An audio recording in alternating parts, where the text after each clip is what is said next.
কিছুদিন আগে আমাদের এক ভাই আবু তাহা আদনান ডিভোর্স হয়ে গেল, আজকে আবার বিয়ে হয়ে গেছে। এখন ডিভোর্স হইতেও সময় লাগে না, বিয়ে হইতেও সময় লাগে না।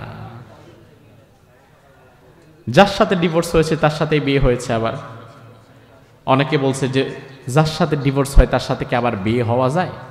হ্যাঁ, যদি খোলা তালাক নেওয়া হয়, যেটা স্ত্রী তার স্বামীর কাছে চাইছে, সেখানে স্বামী যদি অনুমতি দেয় তাহলে সেখানে তালাক হবে, এক তালাক দুই তালাক পর্যন্ত। পরবর্তীতে দুইজন যদি কিছুদিন পরে, কয়েক মাস পরে আবারও সিদ্ধান্ত নেয় একসাথে থাকা দরকার, তাহলে আবার নতুন একটা দেনমোহর ধার্য করে বিবাহ বন্ধনে আবদ্ধ হতে পারবে।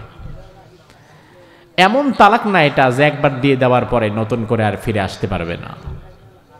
তবে ইসলাম তালাকের মূল অথরিটি স্ত্রীর কাছে না, স্বামীর কাছে দিয়েছে।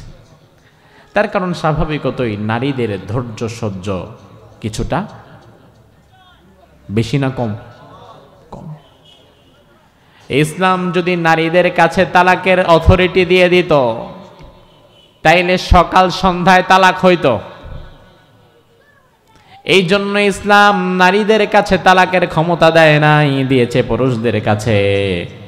তবে পুরুষ যদি জালিম হয়, পুরুষ যদি খারাপ হয়, তার চারিত্রিক ত্রুটি যদি একটার পর একটা হতেই থাকে, তাহলে সেখানে ক্ষেত্র বিশেষ নারী তালাক চাইয়ে নিতে পারবে, এমন একটা জায়গা ইসলাম ঠিক রেখেছে।